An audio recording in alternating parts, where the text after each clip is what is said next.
Era 15 de agosto de 1977, uma noite quente de verão em Ohio. Jerry Ehman estava analisando dados do radiotelescópio Big Ear quando algo extraordinário aconteceu. Por exatos 72 segundos, o equipamento captou um sinal tão poderoso e incomum que Jerry escreveu "Uau!" na margem da impressão. Esse momento mudaria para sempre nossa perspectiva sobre a possibilidade de vida inteligente no universo. Mas aqui está o que mais intriga. O sinal nunca mais foi detectado, apesar de décadas de tentativas. E se não fosse um acaso? E se fosse exatamente o que parecia ser?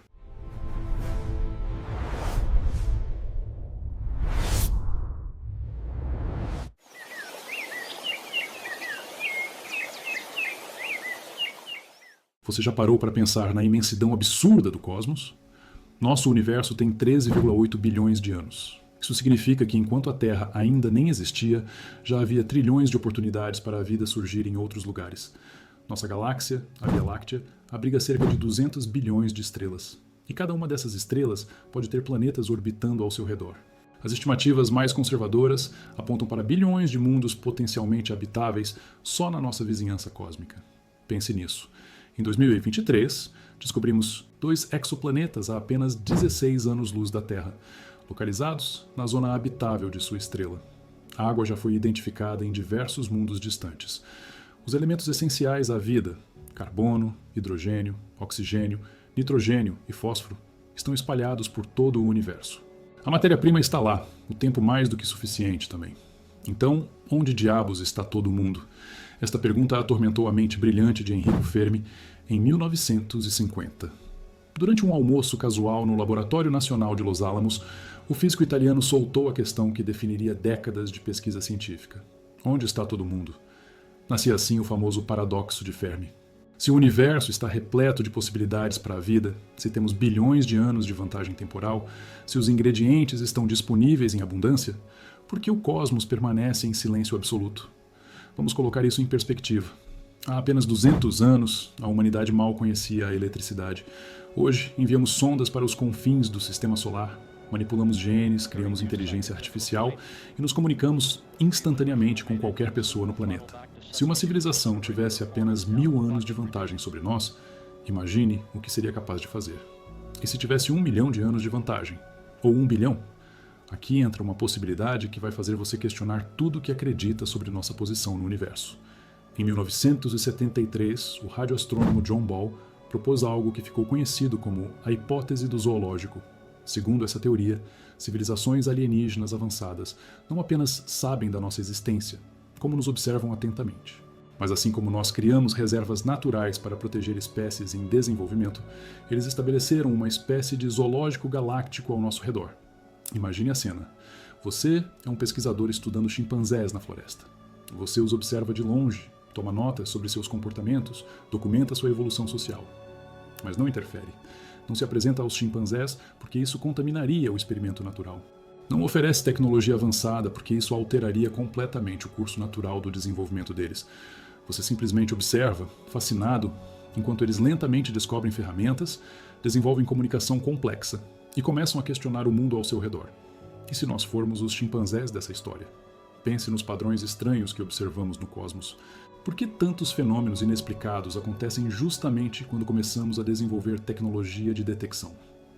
Por que avistamentos de objetos não identificados aumentaram drasticamente após desenvolvermos a aviação e a energia nuclear? Coincidência ou algo mais deliberado? A hipótese ganha ainda mais força quando consideramos nossa própria evolução tecnológica.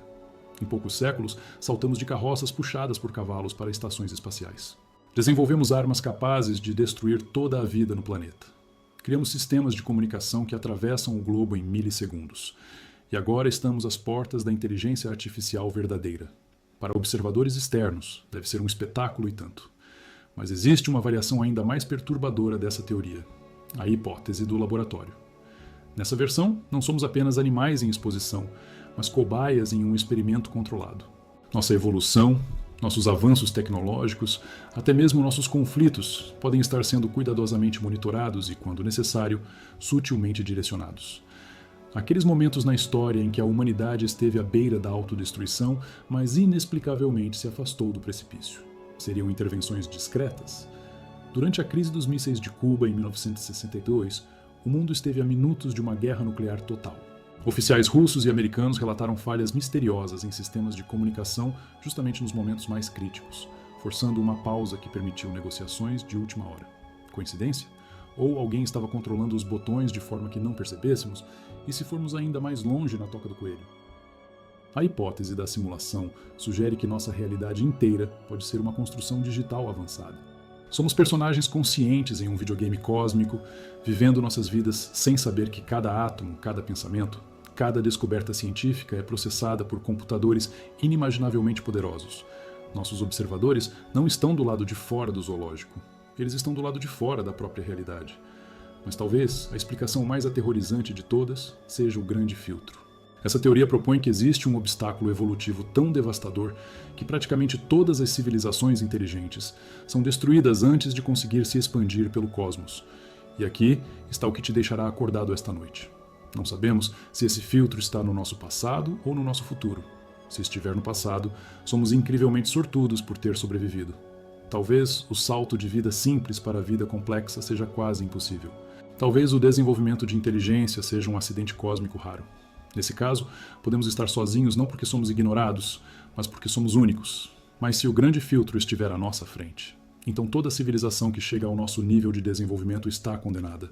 Talvez seja a guerra nuclear, talvez seja o colapso ambiental, talvez seja o momento em que criamos inteligência artificial tão avançada que ela decide que não precisa mais de seus criadores.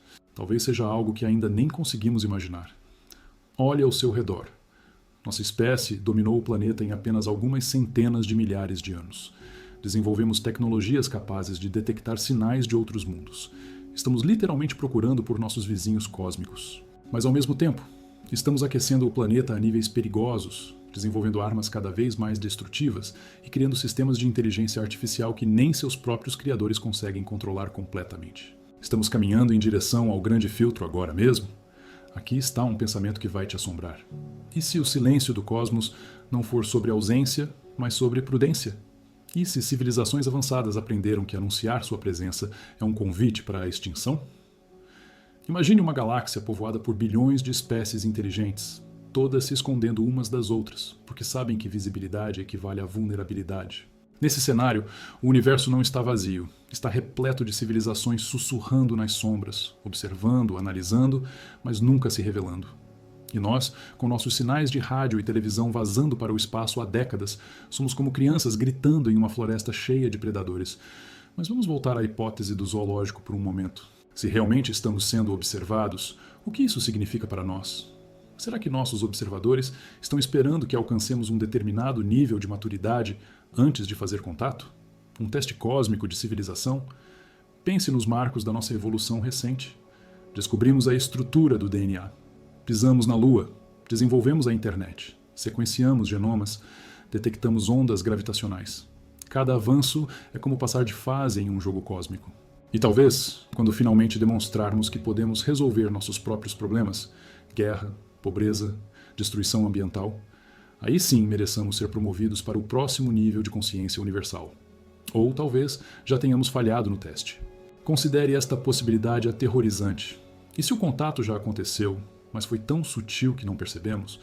E se avanços científicos repentinos, descobertas aparentemente acidentais, inspirações geniais que mudaram o curso da história humana, foram na verdade pequenos empurrõezinhos de observadores benevolentes tentando nos ajudar a evitar a autodestruição?